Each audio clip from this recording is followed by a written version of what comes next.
when you guys are watching my videos, I want you guys to feel as if you're watching a movie, right? Watching like a cinematic movie. You know what I mean? Like, all right, last video of the day. I'm throwing shit at the wall basically to see which one of the videos I like most, and then I'll release that video.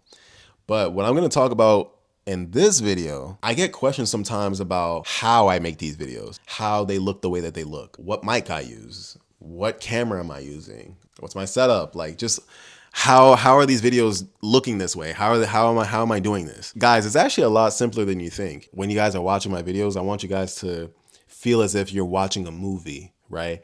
Watching like a cinematic movie. You know what I mean? Like there's like a mood that I'm going for with my videos, right? I want the lighting to look a certain way. I want the color grading to look a certain way. I want the video to sound good too.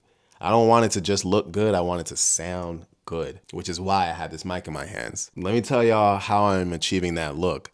Now, obviously, first and foremost, you need a decent camera. Your phone is just fine for that. What I was using two different cameras at some point. I first started off with my iPhone 15 Pro, and then I transitioned to the Canon EOS R50 camera. And then I think I sold that for whatever reason. I think I needed the money at the time or some shit like that because it was so expensive. And I went back to my 15 Pro because that's what I knew anyway. Like that's what I started off with. And I was like, you know what? This is going to suffice for now. And then one day maybe I'll get the Canon again. The 15 Pro, just with day-to-day use, not even just recording videos, but with just day-to-day use, it just started to go downhill in terms of performance and what it was able to offer for me. What you guys are watching this video off of now is a 17 Pro. It's doing really well so far so good. I've only had this phone for about 3 days and it's getting the job done. That's serving as my camera right now. Now, my camera is hooked to a like a disk drive. I'm using that because the way that I'm recording this video right now is through Apple's ProRes Log. I'll put the details up somewhere so you guys can kind of get a synopsis of what that is.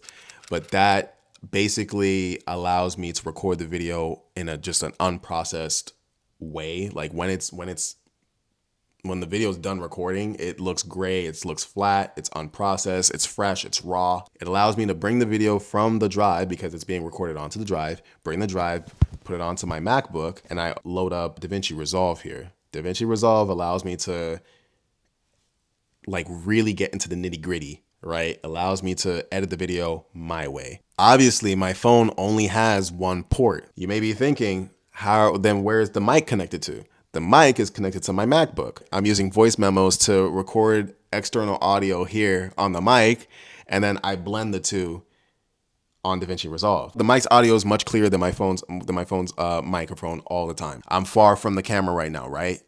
If I were to use the phone's microphone, I would sound far away and my voice would be bouncing all around the wall. So this is what you guys are hearing traditionally from my microphone. And this is what you guys are hearing from the iPhone microphone. It's a huge difference. Little things like that matter to me. Little things like that go a long way. People are gonna sit and watch your video if they like what they're hearing and if they like what they're seeing. Then of course, I upload it onto YouTube, and on YouTube, give it a description, title, thumbnail, that sort of thing. With the description, I just use ChatGPT to cook up the description for me. I'm not gonna lie. I just use AI to cook up the description for me because it's quicker than what I would do. Boom, drop the video, move on to the next. Record the video, bring the video over to the laptop, edit the video, make sure that the mics are working so that you can use the microphone, plug that into the video, combine it, export it, put it onto YouTube. Rinse and repeat, rinse and repeat, rinse and repeat, rinse and repeat. So that's how I make my videos, at least the basics. Obviously, it's way more in depth than what I'm just saying, but I just wanted to tell you guys the basics. Just to be clear, I'm using a phone camera and a $200 mic and my laptop here. That's all I'm using. Now, I will say there's always room for improvement, but you kind of learn as you go. You learn what it is that you would think would help you as you go. With that being said, I need lighting, a light source there, a 3-point lighting system, whatever, just to make sure that the lighting is good. In some of my videos, I'm really dark in some of my videos. Well, I'm a dark skinned guy anyway, but the lighting is not favoring me at all. Like if I'm sitting here where the light source is hitting this side of my face is bright and this side of my face is dark.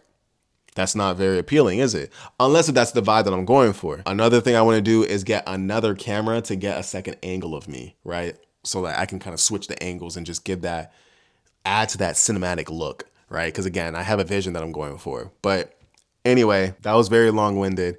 That's how I make my videos, guys. If you ever need any help, any assistance, if you guys want a video editor, reach out to me. Reach out to me, you know what I'm saying? And I'll see what I can do. That's so ironic, like I'm making a video about making videos. But anyway, if you guys like this video and what the channel could be, go ahead and hit the subscribe button. If you like this video in particular, go ahead and hit the like button. If you didn't like it, hit the dislike button. Go ahead and let me know what you would want to see from me, yada, yada, yada.